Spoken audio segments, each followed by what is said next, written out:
Good morning, SKN. I'm Jamie Morris. And I'm Kortensia. We begin today with the weather forecast. It is partly cloudy with a 60% of moderate chance of brief overnight showers, a high of 84 and a low of 72 degrees. Now, my co-host always jabs me about not having my umbrella, but look, she has her umbrella today. Armed and dangerous.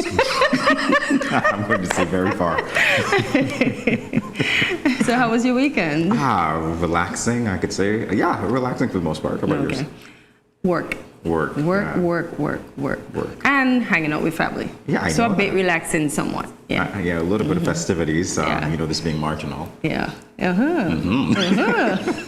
She's laughing. A little bit of festivities close to the family. All right, so great. So we're moving on to the latest in local news, and this from SKNIS. The St. Kitts Electricity Company Limited hosted several activities in recognition of World Engineers Day, celebrated globally on Friday, March 4th, 2022.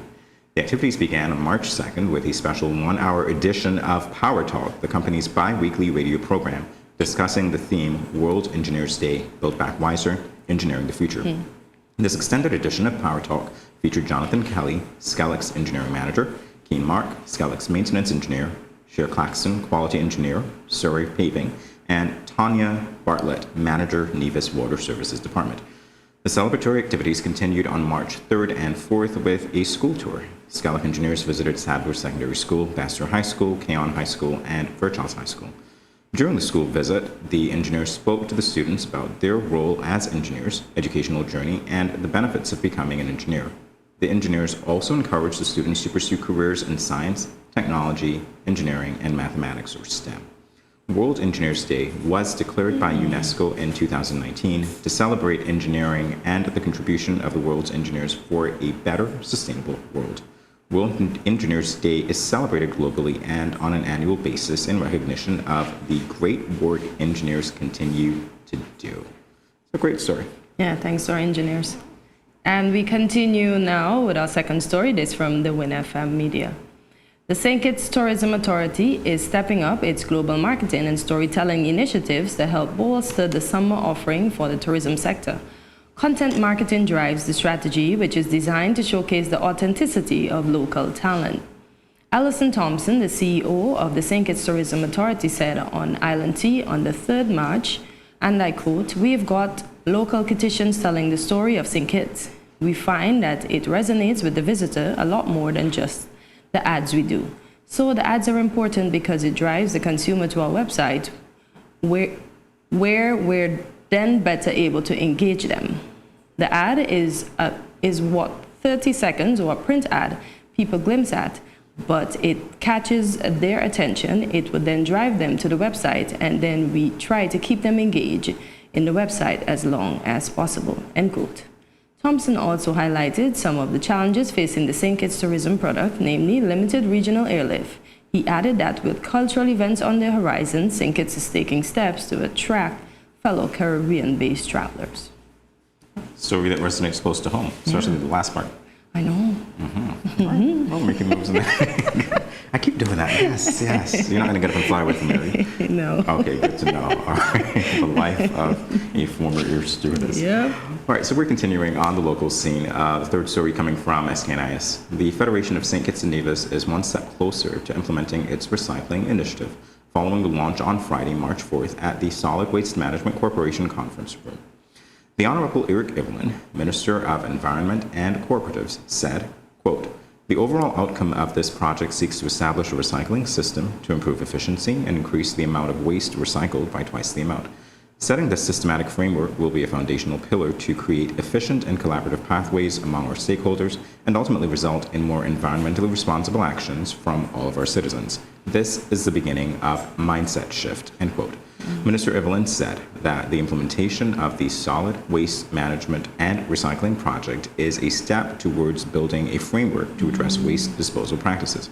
He added that such a project is timely and significantly important to St. Kitts and Nevis. So we're improving our waste disposal. Yep. All right. And that's a good thing.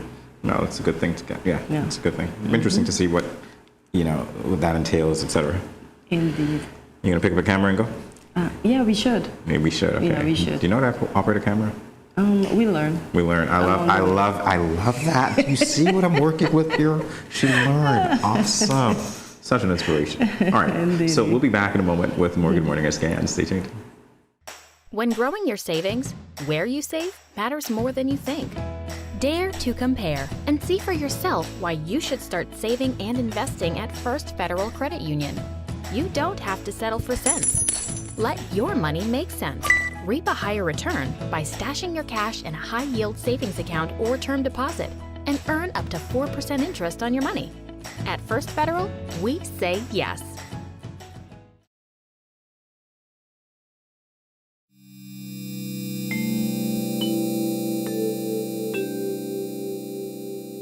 Everyone is encouraged to adopt a healthy and positive approach to daily life. Here are a few friendly reminders. When you go to the local market and food vendors, remember to maintain a social distance of 6 feet or 2 meters apart. And always wear your mask. Always keep your hands clean. Wash your hands with soap and water or use an alcohol-based hand sanitizer. When dining, choose restaurants with staggered seating. This will lower the risk of transmission. If you have a fever, cough, or other respiratory symptoms, please wear a mask and seek medical care immediately. Rest at home and do not visit the food vendors, local markets, or restaurants.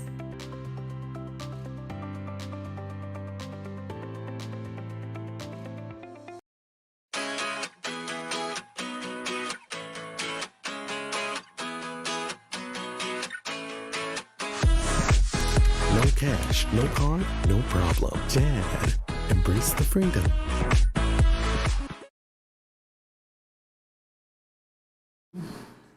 You're watching Good Morning SKN. We now move on to the latest in regional news. This from the Loop, Antigua and Barbuda. This from the Loop. The Antigua and Barbuda ambassador to the United Nations, Sir Ronald Sanders, Friday said that his Caribbean island is instituting measures to ensure it implements international sanctions against named Russian persons and entities. Foreign Affairs E. Paul Chet Green has since instructed that the complete existing list of U.S. sanctioned Russians, persons and companies is to be respected and followed, and Sir Ronald said that he has made a formal request to the U.S. State Department for the most up-to-date U.S. list. The United States and Europe are leading the sanction campaign against Russia after President Vladimir Putin ordered his troops into Ukraine, resulting in the deaths of hundreds of people and more than 1 million having already fled the East European country. Sir Ronald Sanders said, and I quote, "It is important to appreciate that not all Russian persons and entities have been placed on a sanction list. These lawful persons and entities continue to be entitled to benefits from services provided by the Antigua and Barbuda and other countries," end quote. The diplomatic added, and I quote, "In this regard, the relevant agencies in Antigua and Barbuda will be required to follow the international sanctions list," end quote. All right, so we're imposing sanctions, you can hear. Yeah, everybody's feeling it, huh? Even if they're not in Russia. Yeah, Wow. definitely. We're moving on to the international news now. This from Al Jazeera. North Korea has fired a suspected ballistic missile, South Korea's military has said just days before Seoul's presidential election. Japan also confirmed the launch on Saturday, saying the missile flew at a maximum altitude of 550 kilometers or 340 miles and a distance of 300 kilometers or 170 miles, Defense Minister Nubio Kishi said. The extremely high frequency of Pyongyang's weapons tests this year were a threat to the region and were absolutely unacceptable, said Kishi. From hypersonic to medium-range ballistic missiles, Pyongyang test-fired a string of weaponry in January and last week launched what it claimed was a component of a reconnaissance satellite, although Seoul described it as another ballistic missile. Despite biting international sanctions over its nuclear weapons, Pyongyang has ignored United States offers of talks since high-profile negotiations between leader Kim Jong-un and then U.S. President Donald Trump collapsed in 2019. Instead of diplomacy, Pyongyang has doubled down on Kim's drive to modernize its military, warning in January that it could abandon a self-imposed moratorium on testing long-range missiles and nuclear weapons. South Korea's military said it detected a presumed ballistic missile launched into the East Sea from the Sunan area around 8:48 a.m. And that brings us to the end of the latest for today. Lovely, windy Monday morning. Rainy, When I'm prepared saying with this an to umbrella. Mary Poppins. That being said, we'll be back in a moment, everyone, so stay tuned. Where are you going? I just mopped the floor and now the chair leaving marks all over the place.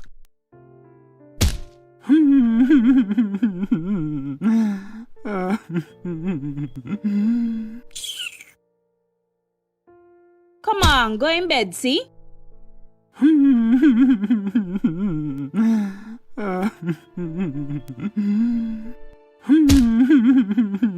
Sometimes I just can't take you on.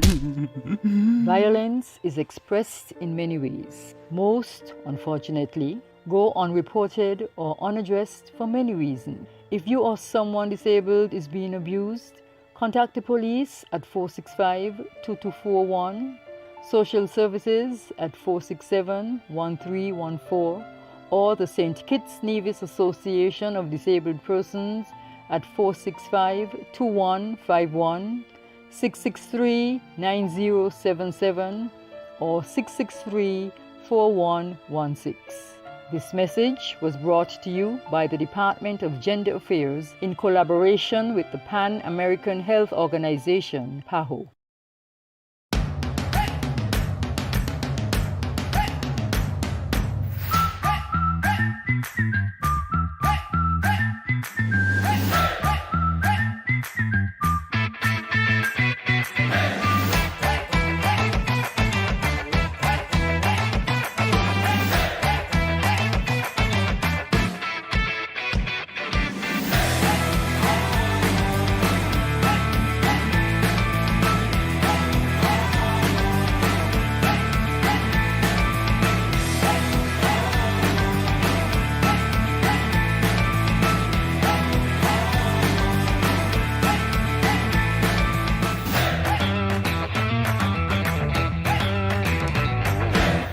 I going out tonight. I got a hot date. He older than me, but I don't care. I like what he telling me. He say I look sweet and ting. What? You want me go home with him? Nice. Boy, I wonder if I'm ready for this. I notice he ain't got a condom, but I gonna go ahead, see? He might think me ain't like him or trust him. Plus, this my first time. Nothing gonna happen to me. Lord, how could I let this happen? I ain't ready for no child. Who can support me and my child? My man gone jail and mommy and daddy said they ain't gonna help. I all on my own. How could I be so careless? I wish I could go back to that now. But my education on hold. How could I let this happen? Don't let this happen to you. Contact the Department of Gender Affairs to find out about confidential offices and personnel available to answer questions about your sexuality or pre- or postnatal concerns. This message was brought to you by Project Viola through the Department of Gender Affairs with support from the Basic Needs Trust Fund and the Caribbean Development Bank.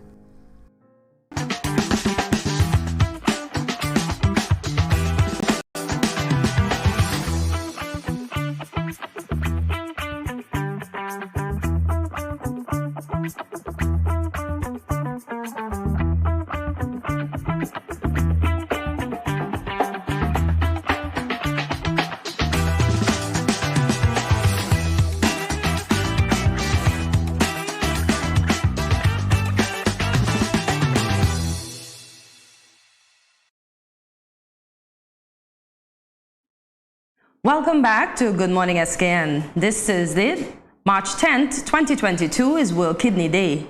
It is a worldwide health awareness campaign focusing on the importance of kidneys and reducing the frequency and impact of kidney diseases and its associated health problems. Kidneys remove waste as well as extra fluid from our bodies. Overall, they help to maintain a healthy balance of waste, salts, and minerals in our blood. Kidney disease is on the rise worldwide, and our federation is no exempt. Nurse Ikersha Rollins is here with us on Good Morning SKN to address this talk of the town. Good morning, Nurse Rollins, and how are you? Good morning, I'm fine, and you? Welcome to Good Morning SKN. I'm good, thanks. Thank you, it's a pleasure being here. All right, so I want to find out right off the bat, do the kidneys have any other function other than blood filtration? Well, I think you took part of my presentation because just reading it, I can see all of the information that I had on my paper. I don't know if you read it, but this is most of it. But before we talk about the kidney, we first need to say what exactly is the kidney. Okay. And we need to, as you basically said, I need to give you some functions of the kidney. As I said, some of it may be repetitive. Okay. But No? I'll give 各位朋友，大家好. Greetings, my lovely people. I'm Chantel, residing in Taiwan. 12 hours time difference. It's nighttime here, morning time in SK. I'm busy and on the go. However, I always manage to keep up to date with what's happening in SK. All thanks to Good Morning SKN. Good morning SKN. Ciao bango.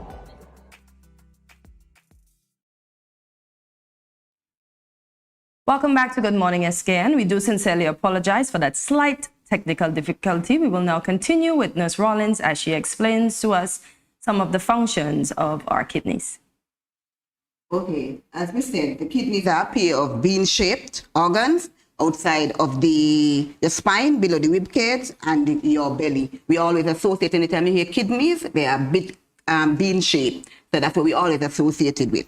The function, as you mentioned before, is to remove waste, removal of excess fluids, balance of minerals and chemicals within our bodies, and the control of the blood pressure, and red blood cells production, and also to maintain healthy bones. That's the function of the kidney, basically. Okay, other than the blood filtration. Yes, this is an addition to what you said. Okay. What you said. All right. All right, so we're talking about World Kidney Day, and obviously all parts of our bodies, they're important. But in speaking to the kidney, what is it that you would like the public to know and be aware of in terms of the way that we take care of our kidneys? Okay, that's a very good question because we know that we have had an increase in kidney diseases, and most of the times when people find out that they do have kidney disease, it's when it's too late. You have pre-existing signs and symptoms, but because you don't pay attention to these signs, you are not aware of it. So sometimes you have fatigue, excess vomiting, you feel very tired, you pee fast or something like that, you just don't feel anything, weakness. These are basically signs and symptoms to tell you that something is wrong with the kidneys. So you don't take these signs for granted. You just go to your doctor, explain to your doctor will do a blood test. Normally when doctor does a blood test, what he specifically looks for is an increase in the creatinine. If there's an increase in the creatinine, then what it does, it signifies that something is wrong with the kidney, which leads to end-stage renal disease. So when you hear somebody have kidney test, you say, okay, the person have kidney problems. It's actually end-stage renal disease. That is what we call ESRD, which means the person's kidneys have reached this stage that they are irreversible in a sense, so they will have to go on what I do currently in my profession is on hemodialysis. Wow. So that's the connection to the machine? That's the connection to the machine where it filters the blood. What the machine does is that when the patient comes to us, what the machine does during hemodialysis, it takes the decontaminated blood, or what we call the dirty blood, which is it takes it from the arterial, it sends it to the venous, and when it comes back to the patient, it is purified. Okay. So what the patient actually gets back is the clean blood. And they actually do this for 3 days a week for a time of 4 hours. And is this ongoing? Yes, it's an ongoing thing. Unfortunately, it's a terminal condition. The only so it is not terminal or you get better from it is basically a kidney transplant. Okay. Or a miracle from God. Wow. Which is, it's possible, anything is possible from God, but that's the only cure to this disease. Well, I'll tell you, a kidney transplant is also a miracle from God. So when we talk about these things, kidney failure, kidney disease, etc., is it that you notice that perhaps it's more prevalent in younger people, older people, men, women, or just anybody suspected? Good question. The problem is that what we see in in my department that I work in, we have a balance, but most of the cause of this that I have seen is patient with diabetes and high blood pressure. That's the prevalent cause. So most of those persons that I have come into contact with, it's either high blood pressure or diabetes. With the diabetes and high blood pressure are brothers and sisters. They walk hand in hand. So basically, most of them either have high blood pressure or diabetes or both. But those are one of the main causes why they end up with end-stage renal disease.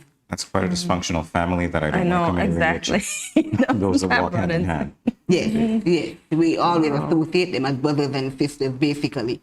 You can have one without the other, but most of the cases, you have both of them. And most of the cases that the patients that we have, they do have kidney disease. But as I said, it's a balancing age. We have young, which is like 20-something, 30-something. The youngest one that we've ever had, she was, I think, was 12, 13. Wow. Yes, at a very young age.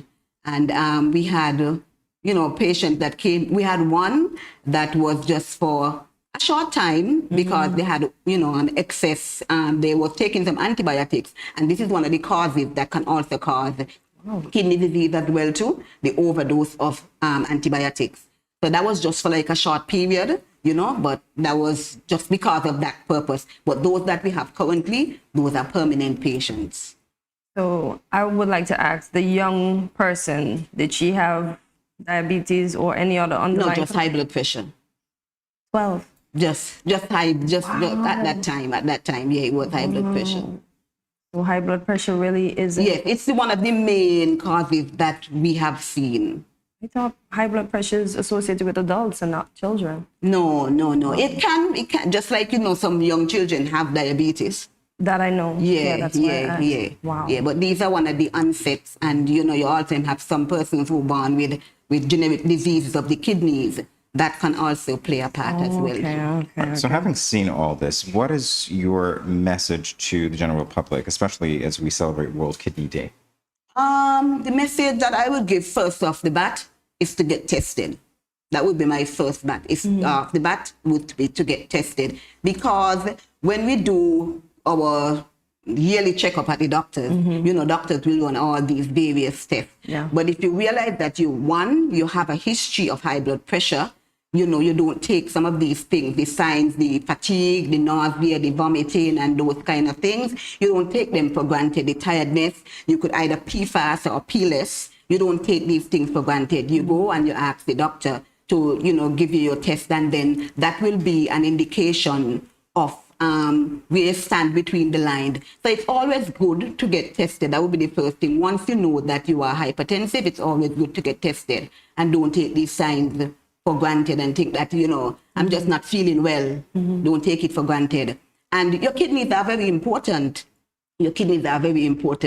And without them, the waste, you can't get the waste eliminated from your body. So in order for you to get the waste eliminated, you have to have 2 functioning kidneys. And that is critically important. So, my advice would to let everybody know that the kidneys are well functioning kidneys. Once you know that you have signs or you have any symptoms, please check your doctor and make sure that you get it right, because sometimes when you do find out, it is too late, and some patient will say, oh, but I was been going to the doctor all the time and this wasn't happening. So the best thing is to always get tested and make sure that your kidneys are functioning. They are life-saving organs.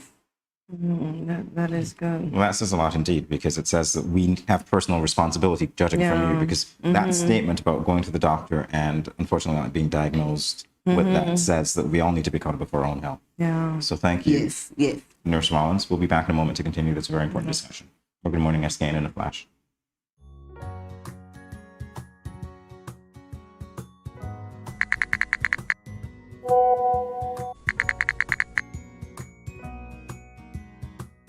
Hey, my friend, what going on? Not a thing. I just here cooling under this tree, about to eat a mango or two. Where you get mango from all now? Boy, Auntie Rose bring me some mango this morning. Oh, gosh. What you hit me for? You give me something to put on? Girl, you can't just come tempting me with these juicy round pally mangoes and expect me not to want some. Just because something looks appealing and you want it doesn't mean you are entitled to it and that you should touch or take it. Your mother ain't teach you manners. Ask for consent first before you touch up a mango them. But why ask? And if it's dear, it's dear. Just take it. Why ask? Simple.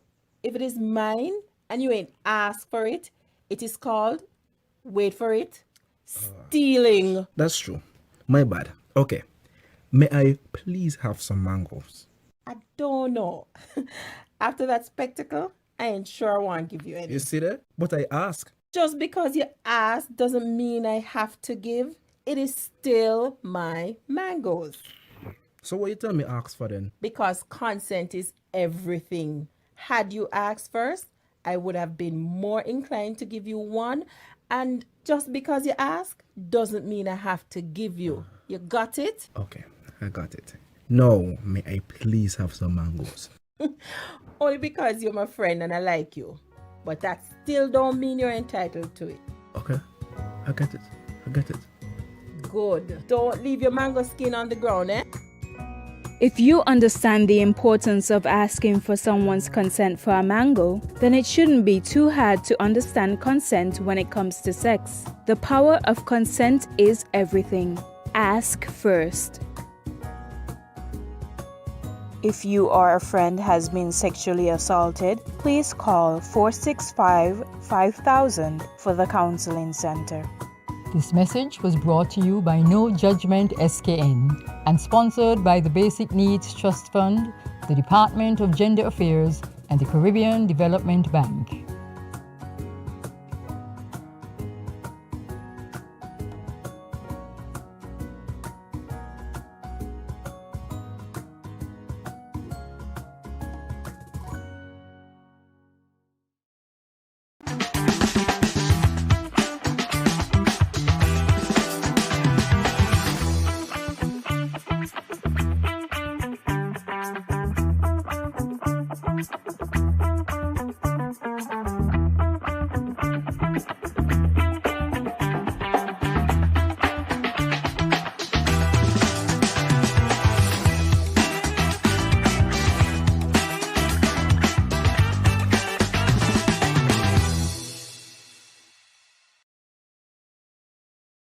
Welcome back to Good Morning SKN. We are joined by Nurse Ikersha Rollins.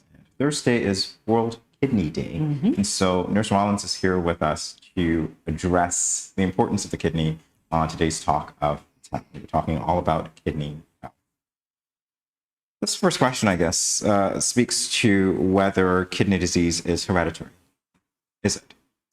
To be honest, it can be. It can be, but as I said before, it stems from blood pressure, high blood pressure or diabetes. But some persons it can be inherited. Others, it could be a kidney disease that you have been having from a long time, abnormal kidneys or something like that. So it's not basically inherited. You could develop it. It doesn't have to be inherited. It can be, but it's not usually. Okay, so the cases that I've seen is not usually, it's due to high blood pressure. So the high blood pressure is a factor that we can control. So everything that you've said basically says that there are external or extraneous factors that could affect our health. So in treating that, or even in attempting to avoid the development of worsening kidney health, yes, we might have to make some lifestyle changes. Lifestyle changes, yes.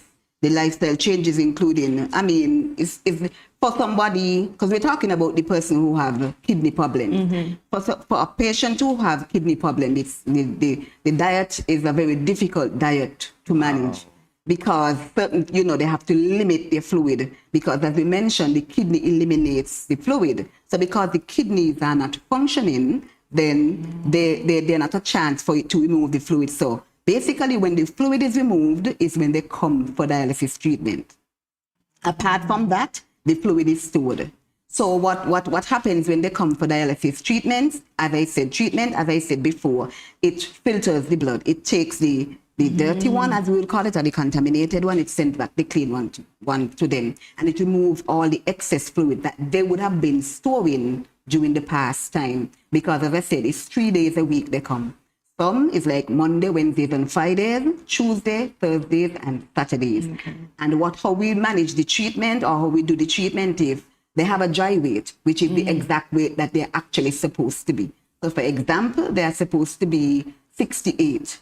That's the dry weight. If they come with 72, which means that we have to take off 2 kgs. Because that's the excess fluid. The goal is to get them back home with their dry weight, which is their actual weight that they're supposed to be doing. So that is what we do. And also because they lose red blood cells, we have to replace the red blood cells. So we give them medication for that as well too during the treatment. But it's kind of difficult for them to manage.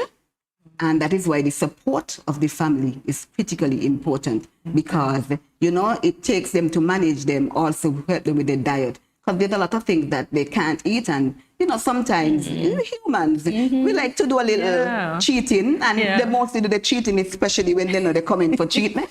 So, that's human nature. You're coming for treatment. So you say, okay, then I'm going for treatment tomorrow. So, I do a little cheating. And then they're going to take it off from me. Exactly. So that is what is one of the things that, normally happen. But we still try to educate them because diet is pretty important. And the consumption of fluid is pretty important during dialysis treatment. That is key. And the family support.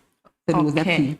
I want to know, are there foods that cause high blood pressure and diabetes? Well, one of the main, salt. Because if you consume salt, for a patient with kidney problems, a person with kidney problem, if they consume salt, or if you consume salt, what is going to make you do? It's going to make you thirsty. Yeah. So we want to eliminate the amount of fluid that they're taking in. Okay. So, salt is a no-no. Because it makes you thirsty.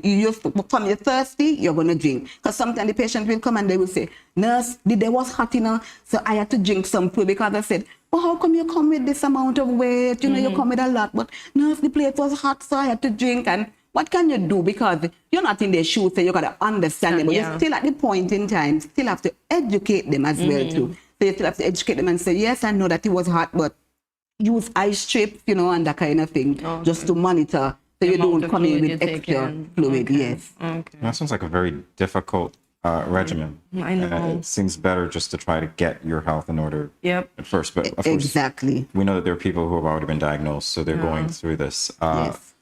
Family is very important, as you said. What else is important for that person? Well, family, diet, and you live a normal life. You don't want because you have a kidney problem that you just sit home and can't go nowhere.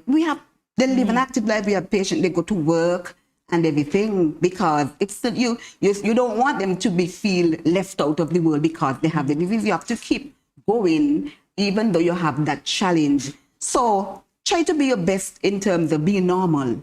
Trying to live as normal as possible because, every day is important for them. Every day is a challenge for them. But as I said, I have seen patients, I've known a patient who has been on dialysis for 20-something years. Wow. And that is due to the fact, two things. One, he is very compliant. If you tell him not to eat this, he would never eat it. And his family, he have a very, very, very good support family. So that is what keeps him going. So these are the things that are very, very important to sustain the longevity of life. As we said, I can't give you a lifespan. Can't give you a lifespan on it because anything can happen. You get treatment, you have a dialysis treatment, blood pressure drops low, the nurse have to, think quick to, anything can happen. So we encourage patients to, live as normal as possible life that you can and try to get a good family support and diet. Please, diet is important. Adhere to what the doctors are saying and medication. You have to take your medication for your blood pressure because otherwise when you come and the blood pressure is too high, it puts you at risk for all kind of different things. So we want to make sure that you're compliant with your medication. If your medication is running out, ensure that you get your medication, ensure that you have everything that you're supposed to be taking. So those are the important aspects of maintaining a life with kidney disease. So I have one more question before we close, and I don't know if Jamie might have more, but is dialysis the ultimate treatment for kidney failure? As I mentioned, we have two types of dialysis, but I work hemodialysis. Okay. You have hemodialysis and you have peritoneal dialysis. To break it down, the peritoneal dialysis is the one with the abdomen, and the hemodialysis, the hemo, which is blood, that's the one that I work in. There's a difference in terms of hours. The peritoneal dialysis, it could be 8 to 10 hours, and that's the surgery you have to go to insert something within the abdomen, the peritoneum of the abdomen, and the one is blood. That is 4 hours. So, most patients, I mean, it's a difference in price, but most patients would choose the hemodialysis because they don't want to be lying down for 8, 10 hours. They prefer 4 hours, bap, and it's easy. The catheter in the neck that, takes the blood and return it. So, most persons work with that, but basically dialysis, not necessarily hemodialysis, but basically dialysis, or as I said, kidney transplant. Okay. And the chances of a kidney transplant is basically a slim chance because, you would have to go overseas because unfortunately we don't do it here. Okay. Well, Nurse Rollins, I want to thank you for educating all of us about the importance of kidney health as we celebrate World Kidney Day coming up shortly. So thank you so much. You've given me a lot to think about, and you made me want to check my doctor. So those of you at home feeling the same way, go check your doctor. We'll be back in a moment with more Good Morning SKN. Everyone, stay tuned. Good morning. This is Carol from Lux Carnival, and I listen to Good Morning SKN.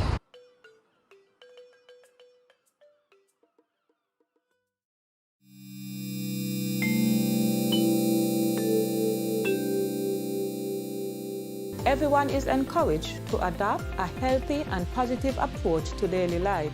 Here are a few friendly reminders.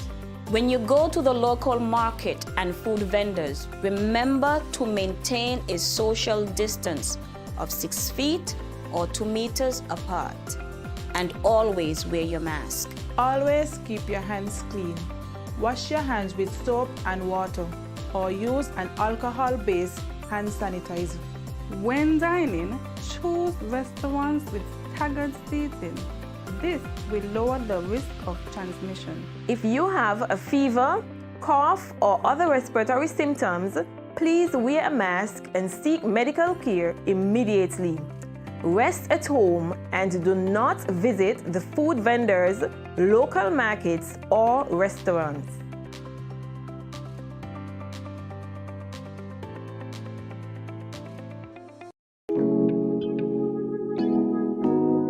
Good afternoon.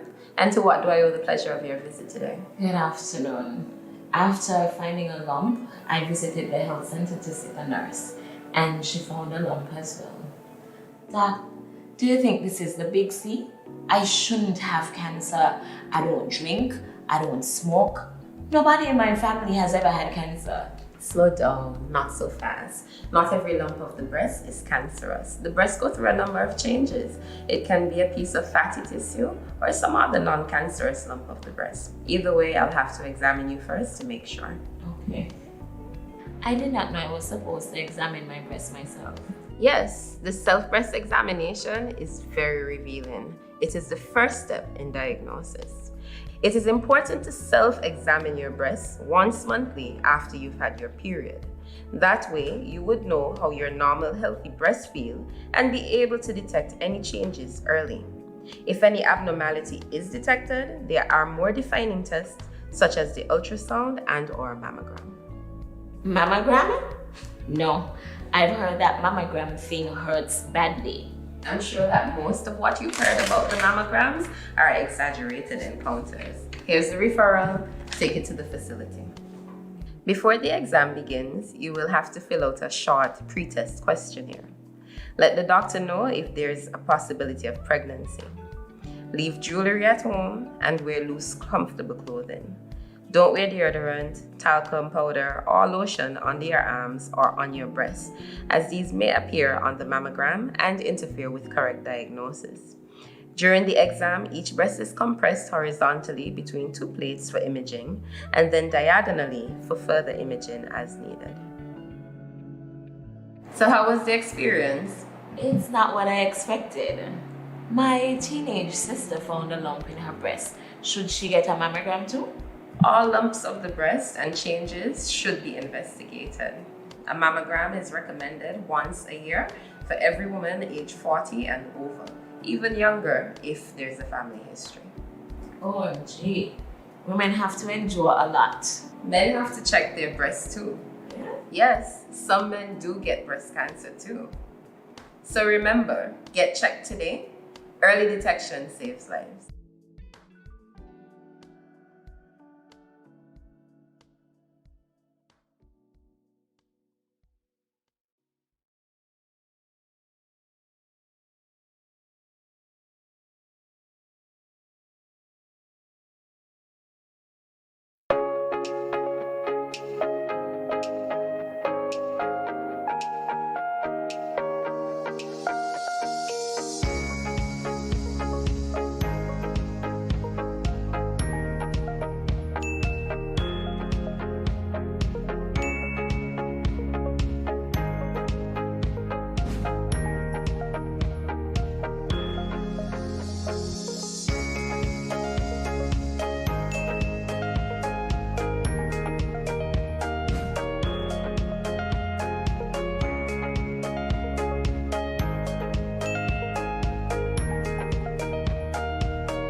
No cash, no card, no problem. Dad, embrace the freedom. Welcome back to Good Morning SKN. Forensic scientists examine and analyze evidence from crime scenes and elsewhere. The evidence captured is further used to develop objective findings that can assist in the investigation and prosecution of perpetrators of crime or absolve an innocent person of suspicion. Thus, forensic science is a critical element of the criminal justice system. The Royal St. Christopher and Nevis Police Force, and in particular, the Forensic Department, has had major successes in solving crimes in recent years. Latoya Lake Marshall, Director of the Forensic Department, is here on Good Morning SKN. Yes, she is here to tell us more about this. Welcome, Ms. Lake Marshall, to Good Morning SKN. Wow, thank you. Before I start and go into the magics of forensics, I'd like to take the opportunity on behalf of the Commissioner of Police and the rank and file of the Royal St. Christopher and Nevis Police Force. I'd like to thank you for having me so that I can share with the public some of my work and the magics of forensics. I would also like to thank my superior, ACP Mitchell, and Crime Directorate, because I fall under the Crime Directorate field. We've worked really hard in getting these results. So I'd like to thank them and the investigators, because without them, I wouldn't be also. So I'd like to thank them, and now I'm all yours. Well, indeed. And you actually hit my first question, because we're speaking to the investigators, we're speaking to getting the evidence to you so that you can do what you do. And for the benefit of our viewers, can you explain a little bit what it is that you do? Sure. Well, basically, I am a forensic crime scene expert, a criminologist, and now forensic director for your forensic department. I have a very big role. I am in charge of about 14 responding technicians. We are separated within about 3 different jurisdictions. So we have CSI Bastyr, we have CSI Nevis, and we also have the Tabernacle Lab. That is where the magic happens. Okay, so my role basically as director, I lead from the front. So I am responsible for providing my technicians with the necessary consumables and equipment to work. I also analyze and guide the process. Once we're investigating, I oversee. I also research all cases, and I ensure that once I put these researches together and we do these responses, I see what can apply where and how we can work. I also liaise with international labs overseas and experts, whereas, you know, we don't do DNA testing here as yet. We only extract.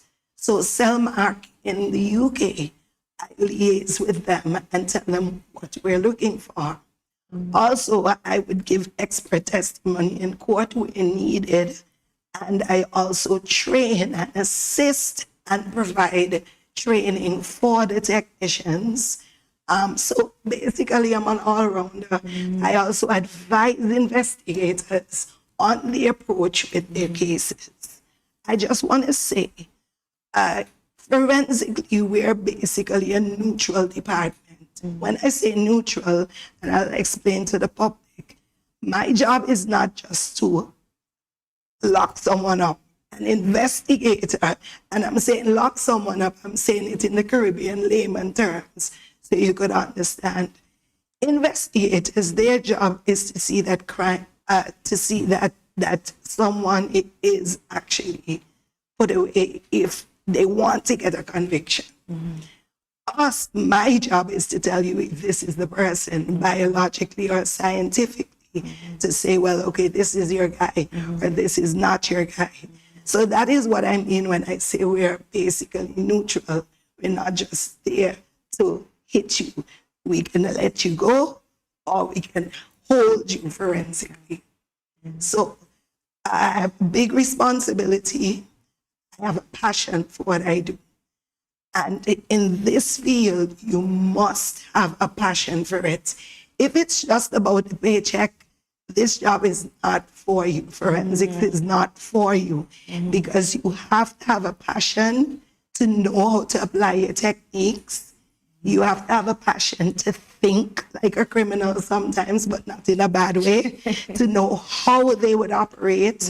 And also, you have to have a passion for the sciences and how you're going to apply it to get results. You have to have patience, and you must be persistent. I also have a passion for victims. I also have a passion for those who are in trouble. I have impacted many lives through my job, both in Antigua and here. There are even persons who have put away, who have now come out into society, and they thank me for actually changing their lives. As director, I'm very honest. I pretty much will tell you, look, this is what happened, and this is how we caught you. This is the results for your actions. Science is positive. Yes, we do have negative in times, because you can have negative results where, and there are cases where science just does not apply. You would have to rely on direct or circumstantial evidence to get through a case. But all in all, it's magnificent, and the courts rely on us to strengthen the cases. So I think I gave you a mouthful there. You did. So I know that forensics, it is becoming quite advanced. So can you elaborate on some of the machines that are in your department? Sorry. Sure. Well, I'm very excited because I'm making some major changes now. St. Kitts and Nevis has motivated me to a maximum where I intend to put a different spin on forensics within the Caribbean. I'm an advocate for Caribbean power. I do believe that America has many states and they are powerful, and we have many different islands and we can be just as powerful. So right now I'm pushing really hard with my technicians. We're going into different jurisdictions. Training is of utmost importance, and science, technology changes by the minute.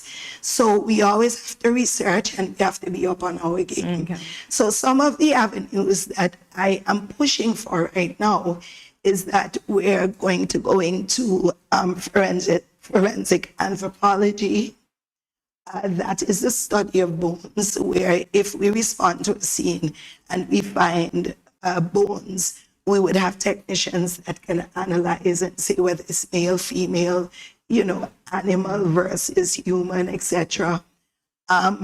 we're going to try. There's some technicians who are interested in forensic pathology, which is we need a forensic pathologist. There's a difference between a resident, a regular pathologist, and a forensic pathologist. So we're pushing that we can go into that.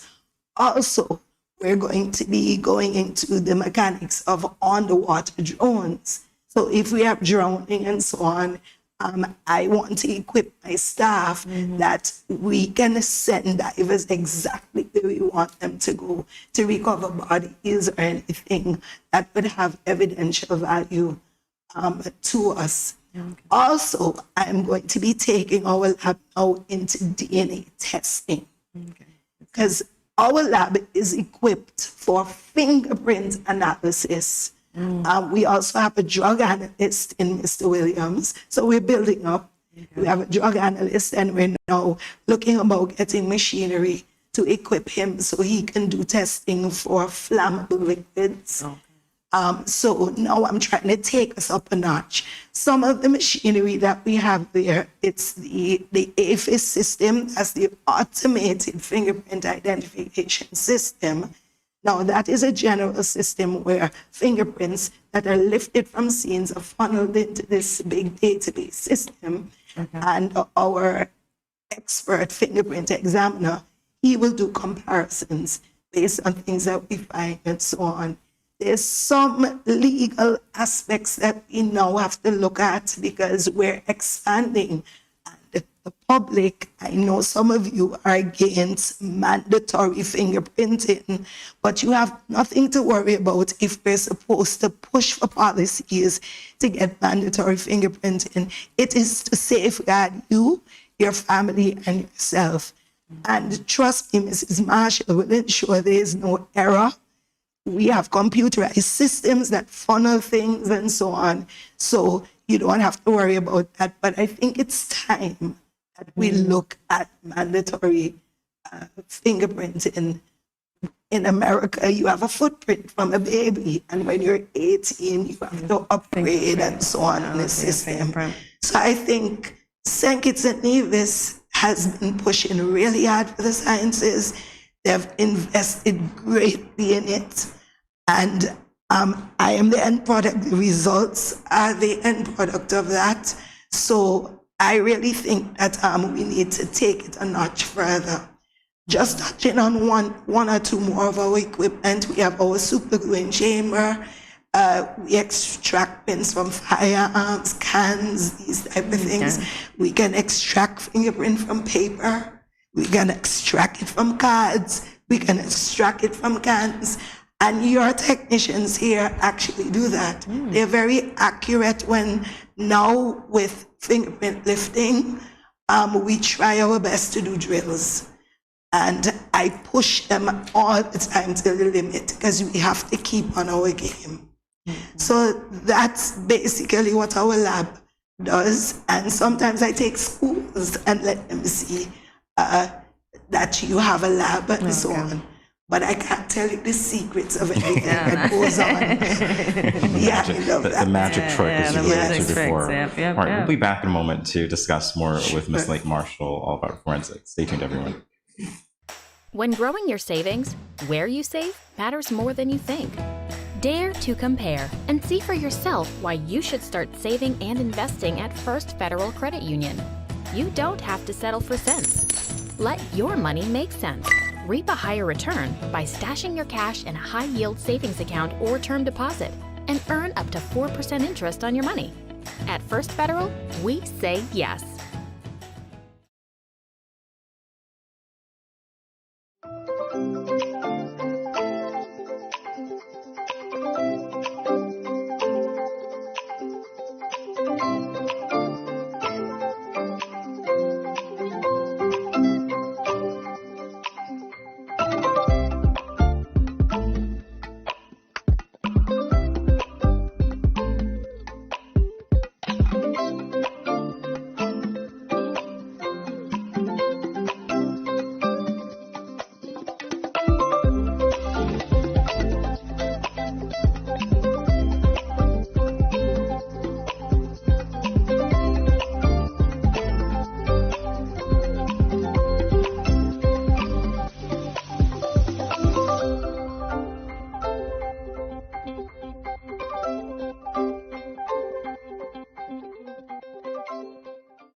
I wear a mask because I want to protect my child, but also I want to protect his classmates and his teachers.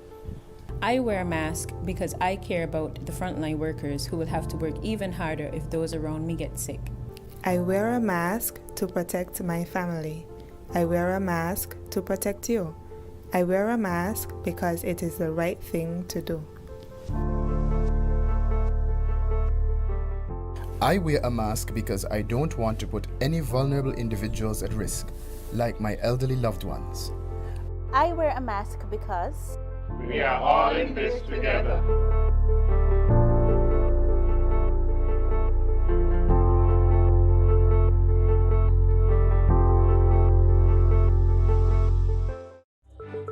These teen boys nowadays get me so upset.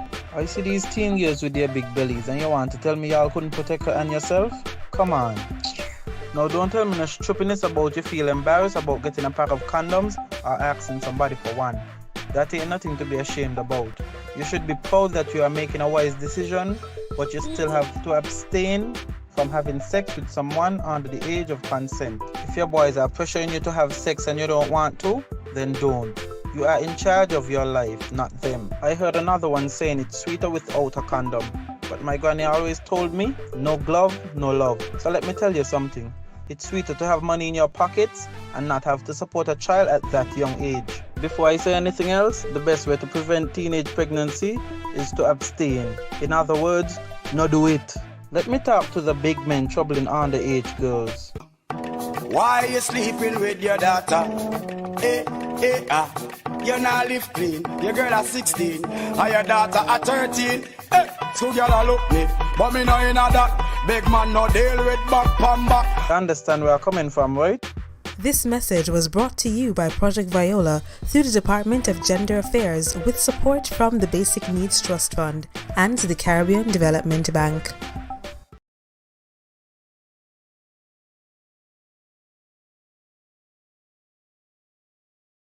Welcome back to Good Morning SKN. We are joined by the Director of the Forensic Department, Latoya Lake Marshall. Before the break, she was telling us all about the recent successes of the Forensic Department. Now we're going to learn how she got involved in the field. So we see you have over 20 years in this field. Can you tell us how you got involved? Sure. Well, actually, I've been through many jobs. I was a flight attendant for 2 years with Liat. I worked in hotels and so on. And the last job I did was a flight attendant, and I needed something more. Okay. So I left. My parents actually wanted me to do law. Okay. So I left from Antigua and I journeyed to New York. Okay. They actually wanted me to go to London, England, but I went against my parents when I went to New York. So I had to make sure that I became something. Okay. So I graduated from the John Jay College of Criminal Justice. Prior to that, I had an African American Studies professor, and he did some research on the Caribbean. And he said to me that we have an influx of lawyers, and I would have to piggyback on their successes. So he introduced me to crime scene investigations. He said, take this course, and I want you to feel your way. And the rest was history. I fell so much in love with it, and I returned home. I was the only one in Antigua doing that. And I pushed really hard. And one thing I must say, I am coming from a jurisdiction where we had minimal resources.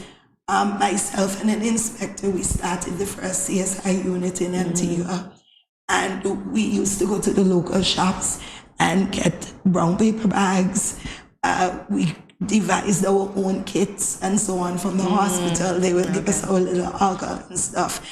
And we practiced. I shared as a young rookie with him as a police officer, and he shared his police work with me.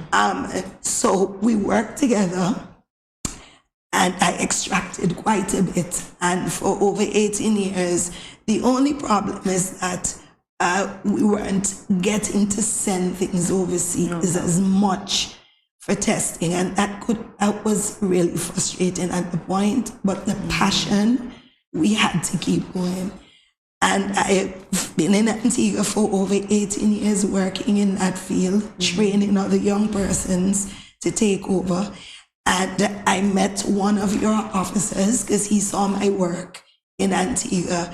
And when St. Kitts and Nevis needed a director, especially in the peak of the criminal activity and so on, he asked if I could come and assist. At that time, I was reluctant because my mom had suffered a stroke, and I'm the only child for both parents. So my mom told me, no, go, this is your calling, you must help. So I came and I hit the ground running. So I've been here for 3 years. 3 successful years. When I came here, the first thing that your Honorable Prime Minister said to me was, results, I need results for my country. And that impacted me. And here I am. So additionally, that's 20 years of work. I've been very active in major cases. We had a major case in Antigua de Milani's murder. That was one that we extracted very well for Scotland Yard for. In that case, you could do a research on that. That's the honeymoon couple murder in Antigua. So myself and Mr. Inspector Joseph, he's retired now, we started the groundwork for that and many other cases. And I made my mistakes, but not mistakes in a negative way to affect cases, but you learn as you go. And I'm still learning. And I want to motivate a lot of other young people to come into this field and always strive to be first in whatever you do. So I was the first in Antigua, first criminologist, first forensic expert, and just have a passion for whatever you do. So that was 20 years of me. And you know what? A very rewarding 20 years indeed. Yes. I know that Antigua must have been sad to see you go, but we are really happy that you are here working the way that you are. And we know that this is not going to be our final conversation because there's so much more to discuss. But we want to thank you for coming by today and shedding some light on the important work that you do to keep us all safe. More Good Morning SKN in a moment, everyone. Stay tuned. These teen boys nowadays get me so upset. I see these teen girls with their big bellies and you want to tell me y'all couldn't protect her and yourself? Come on. Now don't tell me no stupidness about you feel embarrassed about getting a pack of condoms or asking somebody for one. That ain't nothing to be ashamed about. You should be proud that you are making a wise decision, but you still have to abstain from having sex with someone under the age of consent. If your boys are pressuring you to have sex and you don't want to, then don't. You are in charge of your life, not them. I heard another one saying it's sweeter without a condom. But my granny always told me, no glove, no love. So let me tell you something. It's sweeter to have money in your pockets and not have to support a child at that young age. Before I say anything else, the best way to prevent teenage pregnancy is to abstain. In other words, no do it. Let me talk to the big men troubling underage girls. Why you sleeping with your daughter? You not live clean. Your girl at 16 and your daughter at 13. So girl a look me, but me know in that. Big man no deal with back pan back. You understand where I'm coming from, right? This message was brought to you by Project Viola through the Department of Gender Affairs with support from the Basic Needs Trust Fund and the Caribbean Development Bank. Has anyone ever touched you here, or here? Well, these are actually bad touches, not good ones. And so, if anyone ever touches you in these areas or anywhere else that makes you uncomfortable, you must say no, then go and tell. Say it with me. Say no, then go and tell. This message was brought to you by the Department of Gender Affairs in collaboration with Probation and Child Protection Services, the Ministry of Health, and the Pan American Health Organization. Welcome back to Good Morning SKN. I know we have been away for a short time. However, that was due to technical difficulties with the internet beyond our control. We thank you for sticking and staying with us as we continue here on Good Morning SKN. CCTV stands for closed circuit television and is commonly known as video surveillance. CCTV technology was first developed in 1942 by a German scientist to monitor the launch of V-2 rockets. These closed circuit television surveillance cameras are widely used in policing here in the Federation and now serve as a critical crime-fighting tool. To tell us more about this, we warmly welcome Julian Morishaw in the Royal St. Christopher and Nevis Police Force. Welcome, Mr. Morishaw, to Good Morning SKN. Yes, good morning all. Happy to be here. Good to have you to talk about this very important topic. CCTVs, closed-circuit television, obviously used to fight crime on some level, particularly because of the identification that it helps, right? In your estimation, does it help? Does it really help? Yes, CCTV helps in two folds. One, in the absence of witnesses, and the other fold is when persons are failing to give information. So the CCTV help aids the police in getting that information that is not possible, so there is no witnesses. So it does help. So, and we appreciate the use of it, and the technology is widely used, as you said earlier, and the inventor must have known somewhere along the line that persons would get scared and would want to give evidence. So CCTV is the way to go. So I want to know, how long have they been in use in the Federation, and are they on at this present moment? Well, CCTV was it was introduced here a while back, but this last phase was installed in 2017. Okay. And since then to now, we are using those CCTVs to aid us in investigation. Okay. However, we have upgraded from wireless. We use wireless at the first time they was installed, I guess, due to cost. So now fiber is now available. We're using fiber optics. So we are rolling out the wireless and using fiber optics. And that enhances our video quality. Okay. All right, well, that's important. What can you tell us about the locations in which the cameras have been placed? Particularly, is there a strategy that goes into, most populated area? Is it something like that? Well, the cameras was placed mainly at areas where we had troubled areas, and where they are prone for accidents, and where mostly where the tourists may travel. So there was strategic place around last year in those areas. Those on the eastern side, which is now ongoing, they are placed mainly on the main roads to look at the traffic and any accident or any violation. If you need to track any vehicle that may use in the commission of a crime, it's easy to use those cameras to track where the vehicle may go. Well, that makes sense. I got to tell you, when I see them at the red light, I get a little nervous. I see people who actually violate that. They run through a red light, but I go, that camera's on. I'm wondering if it's working. But with you here, I think. Is it on? I want to know. That's my... Well, he said that. it is on. Oh, okay. Good stuff.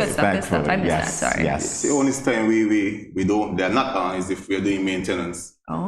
We have a schedule where we'll alert the high command that we're doing maintenance in this area. Oh, okay. During the course, we have some downtime. Oh, okay. But other than that, they are recorded 24 hours per day. Okay, that's great. So have the cameras needed much maintenance thus far?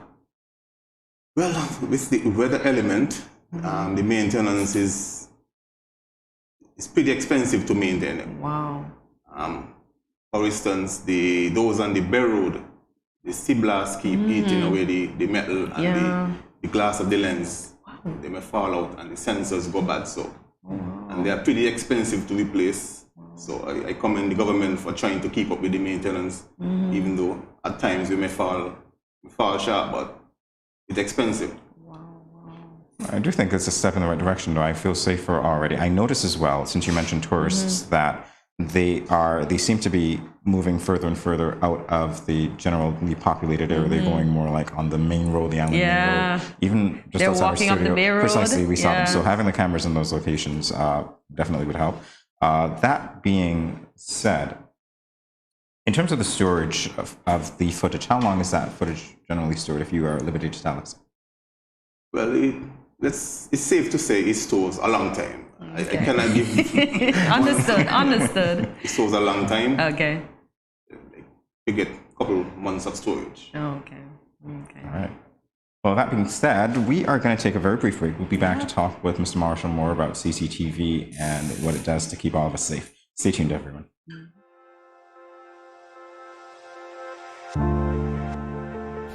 I wear a mask because I want to protect my child, but also I want to protect his classmates and his teachers. I wear a mask because I care about the frontline workers who will have to work even harder if those around me get sick. I wear a mask to protect my family. I wear a mask to protect you. I wear a mask because it is the right thing to do.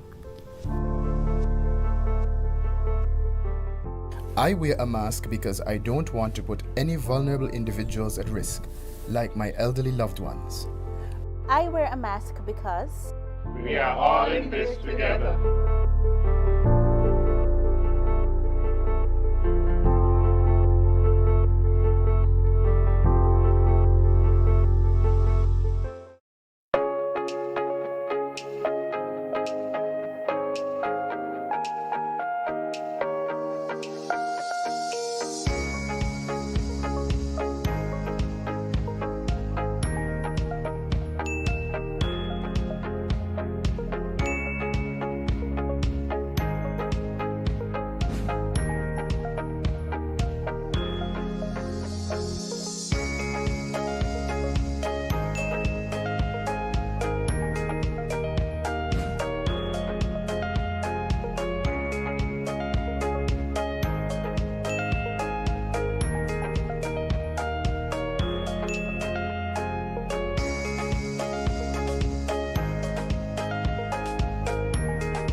No cash, no card, no problem. Dad, embrace the freedom.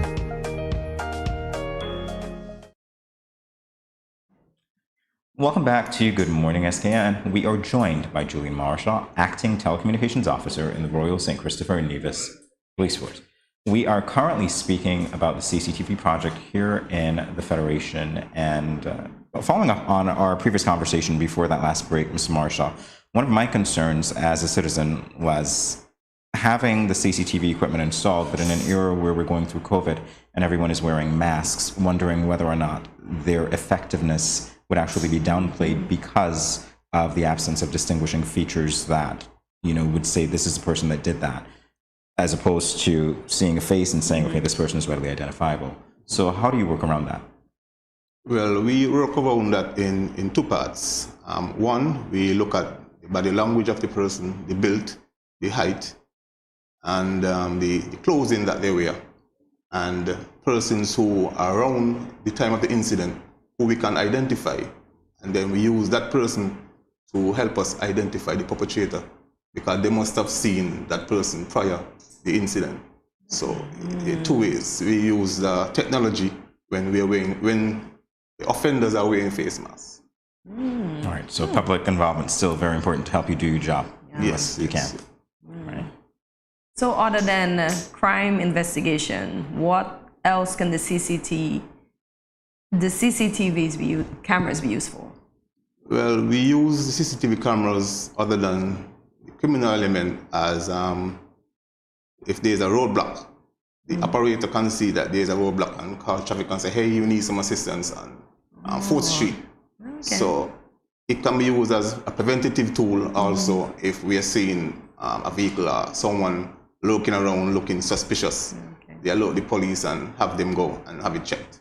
So CCTV help us in many angles, not just criminally, but it also help us in securing our bases, our stations, because we have found since the government introduced the duty-free concession on persons have cameras erected on their houses, that the break-ins have cut down. So we are now implementing that same technology on our police stations and government buildings. Okay. So that's good to know. It's as if the community is teaching the police what works in some respect, because you're taking that in some, not all of them, but in some respects, definitely. That's good to know.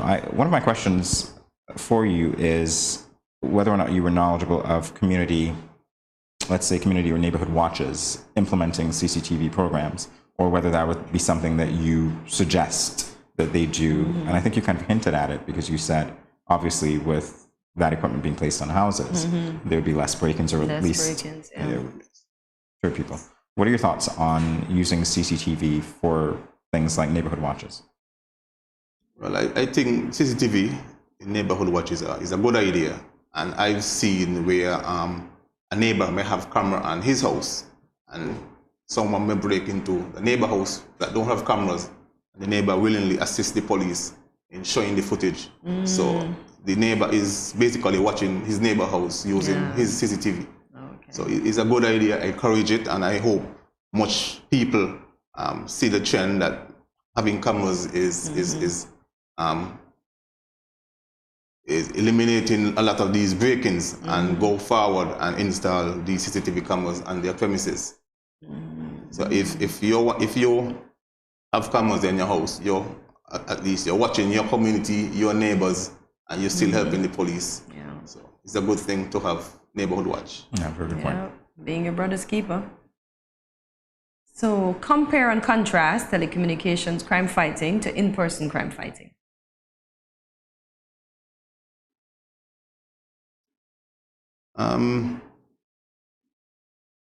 The telecommunication crime fighting, it's to me, it's technology that is used, especially when there is maybe bad weather, or the officers can't be out on the road. At least the technology department can still assist, they still have a visual out while the police cannot. Also, if there is storm and we have power and the officers cannot be patrolling, at least while we have current, the cameras will still secure the Bastille, the street of Bastille, in the absence of the officers. Okay. Not sure if that answers your question. But yeah, it does, because if you can't go outside, then we have the cameras to pick up. Yes. Opposed to the person-to-person crime fighting methods. Yeah, and if you have a short staff, yes. The cameras help as well. Yes. Yeah, so we got that. A little more presence. A little more presence, indeed. All right, so in terms of the future of telecoms and crime fighting, obviously we've gotten from wireless to fiber optics, you said. Are there any more changes that we can expect to see to facilitate any further improvements? Well, in the East installation, we've thought about hurricane, and if there is a pole falling, a pole fell, and burst our fiber optics, we will lose communication to the particular set of cameras or camera. So the developer that we use, he came up with this solution we call VitSmart. It's a small device. It means surveillance video recording monitoring technique. It's a small device that it has the capabilities of sending the information to our base via 4G.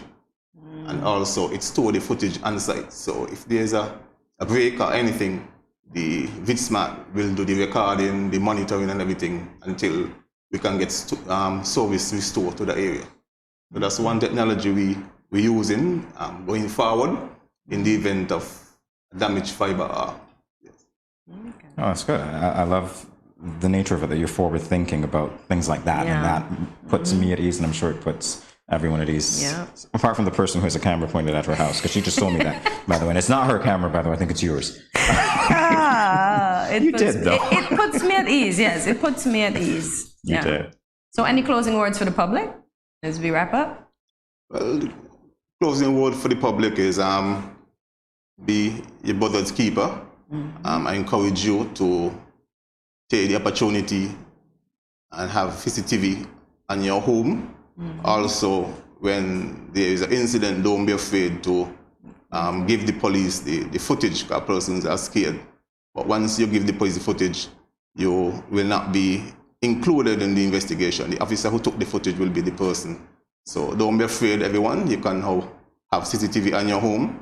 I assure that the Prime Minister will continue the duty for concession, and we have a safer St. Kitts and Nevis. I love that. Thank you so much for joining us. Yeah. Thank you for keeping Kortensia safe. Thank you so much. Okay. And we look forward to having plenty more chats with you. So stick and stay as we continue shortly after these few commercials.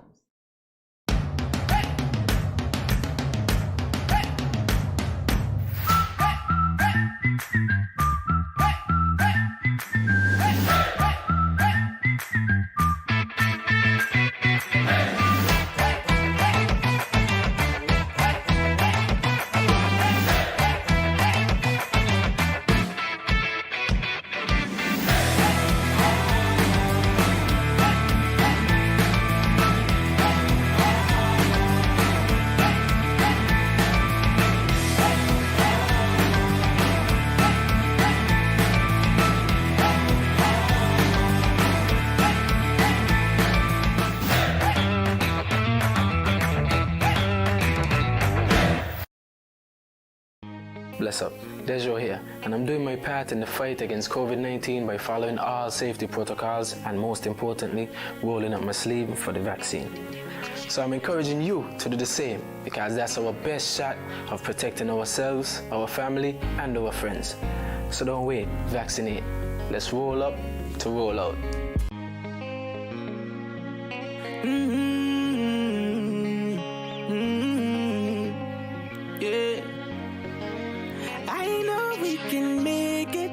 It's only just a phase. Once we're vaccinated, and everybody gonna be safe. Everybody gonna be safe. One kind, yeah. One people. We are roll up to roll up. Yeah. Cause no man's alone. Do what's right. Alright. Cause I love you. Brother, my sister. And we're in this together. My sister, my brother. I don't wanna lose you.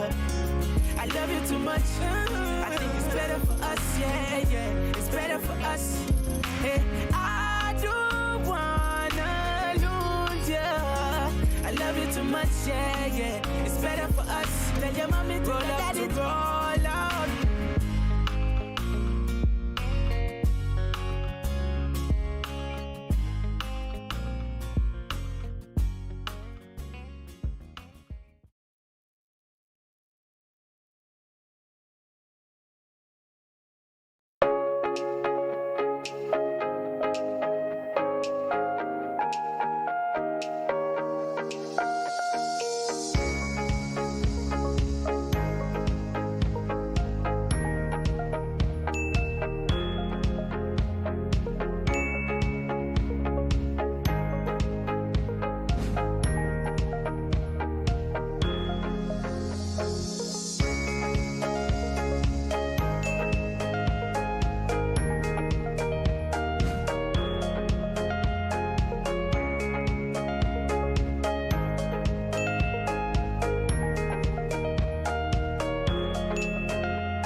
No cash, no card, no problem. Dad, embrace the freedom.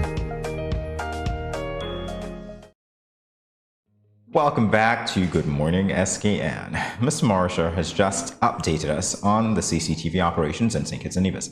That was on the official level, but now we can ask ourselves as well, what can you and I do to make our neighborhood safer from crime?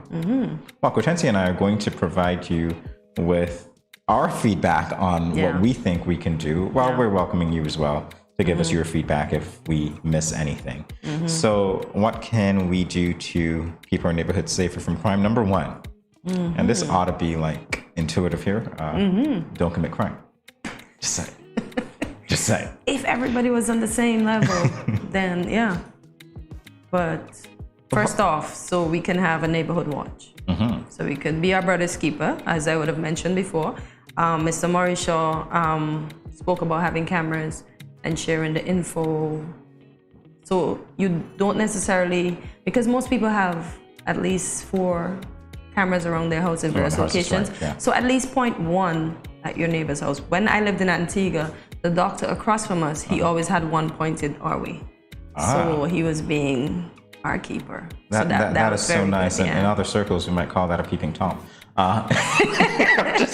No, but it was good. It was good. kidding. Because when somebody did try to get into our apartment, he had the information Well, that to was give very to the good. police. Yeah. Shame on the person who tried to get in. I'm glad they tried and didn't do it. Yeah. So, yeah, obviously, get to know your neighbors. Yeah. This is so interesting to me because I think getting to know your neighbors is good, especially those who are immediately around you. Yeah. It's good. We live in a world now where people tend to be so private, though, Yeah. that it doesn't seem like there's that much of a community spirit, depending on where you live, Yeah, the fences. or whether you're new to the area or not. And so yeah, I guess this is where people would have to be active and going out and seeking their neighbors if they moved into a new area. Right? Even if they have penitentiary height fences. Penitentiary height fences. You just go I knock on their love that. I'm sorry, I'm gonna have to say this, and I'm gonna put a caveat out there that, disclaimer. I love that. I'm gonna steal it. Steal. You see what we're talking about here? Permission to steal. Penitentiary height fences. I love that.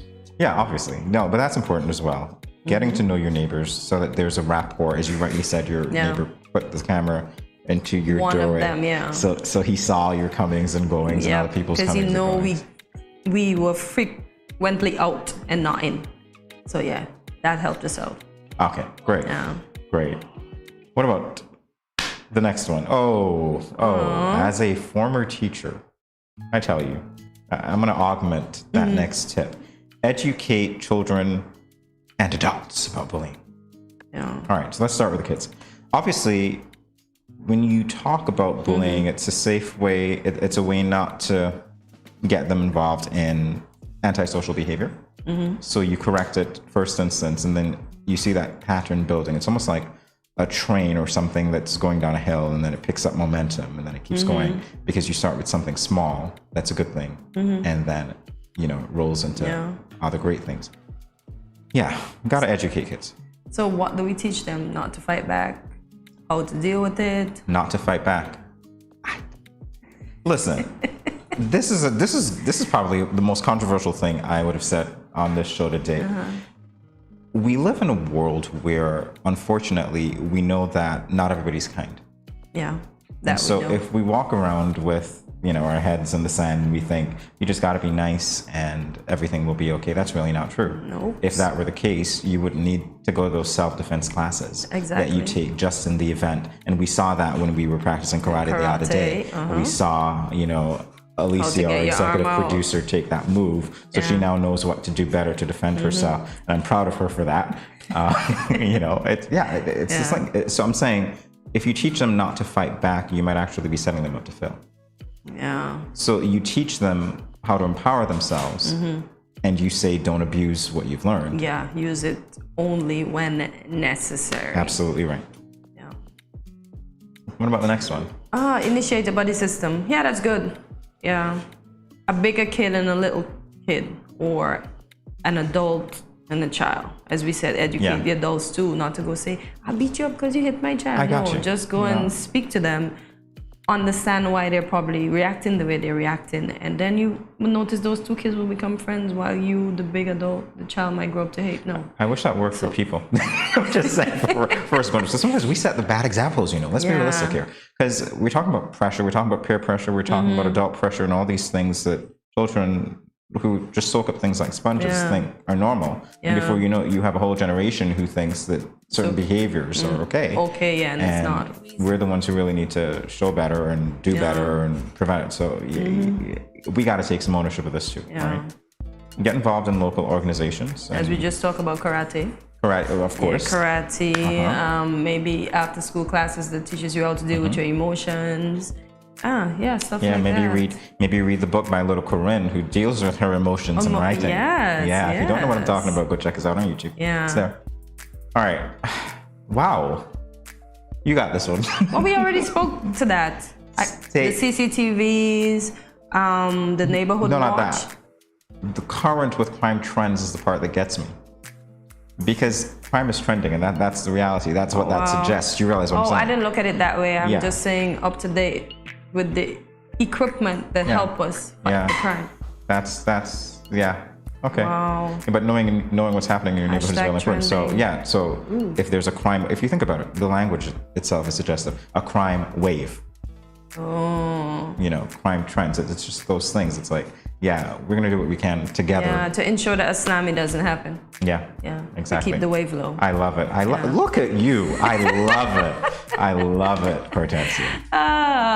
So we hope these tips were quite useful. As Mr. Mauricio said, we encourage you and you to be your brother's keeper. Stay tuned. We'll be right back.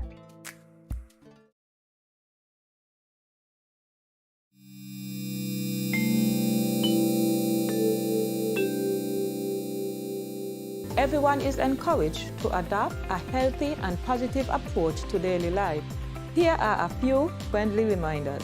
When you go to the local market and food vendors, remember to maintain a social distance of 6 feet or 2 meters apart.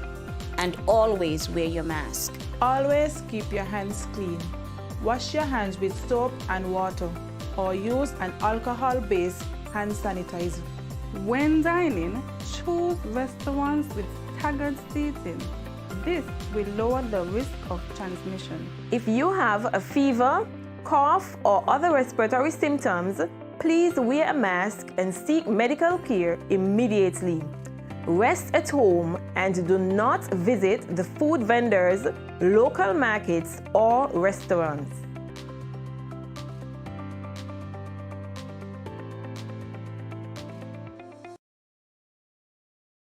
It's that time of the day when we are nearing the end of the show. But before we go, look at that, I'm rhyming. Can you think of 3 in a row? Look at you. Oh, I just did. DJ Jamie. Anyway, we have to let you know, there it is for what's happening, or rather, what has happened. So we're going to begin with the past events. And Kortensia, I'm going to toss this to you. And I'm going to take it. Pieces, Sweet Relief. Romney's Mini Mart and Snack It hosted a Pieces Sweet Relief on Saturday, the 5th March in Romney Grounds, Sandy Point. Entertainment was provided by New Wave Sounds. This was an open bar. There was an open bar and kitchen which served pork, chicken, and fish on the grill. The admission was free. Wow, and we missed it? For those who had their Saturday night lime at Romney's, we do hope you had a great time. Hang on a second, because I gotta say here, why are you torturing me talking about what was on the menu that people had? And we missed it. And it's not coming up. Who did this? Why? And we know Jamie likes to eat. All right, let's go to what's happening. See, let's just go to what's happening. Is there food on the menu? Let's see. Well, not in this one. AVEC is offering part-time courses. So the Advanced Vocational Education Center, or simply AVEC, is now offering short-term courses for primary and secondary school students between the ages of 8 and 16 years old. This is an effort to promote skills training in St. Kitts and Nevis. For primary school students between the ages of 8 to 12, course areas include, we're talking food. We got cake making and pastry. We've got basic joinery, hair braiding, and the fundamentals of electricity and electronics. So a little bit of redemption in that one. The course areas for high school students between the ages of 12 and 16 definitely, include hair braiding, weaving, and makeup, as well as motor vehicle servicing. So courses run between 8 to 12 weeks. Ooh, interesting. And will take place on Saturdays at AVEC. The price range is not bad. It's roughly $300 to $400, and there's a payment plan is available so that you can pay as little as $75. So registration ends on Friday, this Friday, March 11th. Interested persons can collect registration forms from the AVEC main office between 8 a.m. and 4 p.m. And you can also complete online registration from the AVEC Facebook or Instagram pages. Here's the handle. It's AVEC, that's AVEC.SKN. And if you need more, hey, why not just pick up the telephone and call, right? So you can call 465-5607 or 660-560-8 for more information. Yeah. I cannot believe that I literally just ran through that. And it was so involved, and we had just one story on cake. Yeah, yeah. While you talked about what happened with pork and this and that. Who's making me hungry this morning? Wow, I see what's going on. Well, it's a good thing that we can have breakfast because it's a morning show, so we can leave this and have breakfast. Yeah. And we're leaving, aren't we? This time. Oh boy. So we just gotta say thank you for joining us this morning on this lovely, magnificent, cool weather Monday. It's Manic Monday for me. I'm sorry. It's Marvelous Monday. Magnificent Monday. Yeah. Morning Mellow person. Monday So now. says the morning person. Remember to follow us on our social media platforms, including Facebook, YouTube, Twitter, Snapchat, Instagram, and even TikTok. And at our handle at Studio327 Inc. Like, subscribe, and follow us for more content. Jamie, take it away. Yeah, we're gonna play. I'm gonna do that one again. You guys need to like. You guys subscribe. You guys follow us. We know some of you are watching us, but we want you to take the next step, right? This is a mutual commitment here. So you're going to like, subscribe, and follow us, and continue to watch us as well. Also, we want you to leave a comment and tell us what topics and guests you'd like to see on Good Morning SKN. And send in your photos. Kortensia is still being... What's in your cup? It She's stays still in your requesting. cup, Yeah, but we need a what's in your picture cup? of what's in your cup. Maybe I'll just take a picture and put it up for you guys tomorrow, and then we convince her that it was somebody else's cup. All right. Wait, I just gave it away. In any event, tomorrow morning at 8 a.m. is when we return, and we hope to see you there as well. So start every weekday morning with us. See you tomorrow at 8 a.m. on Good Morning SKN. Have a great day.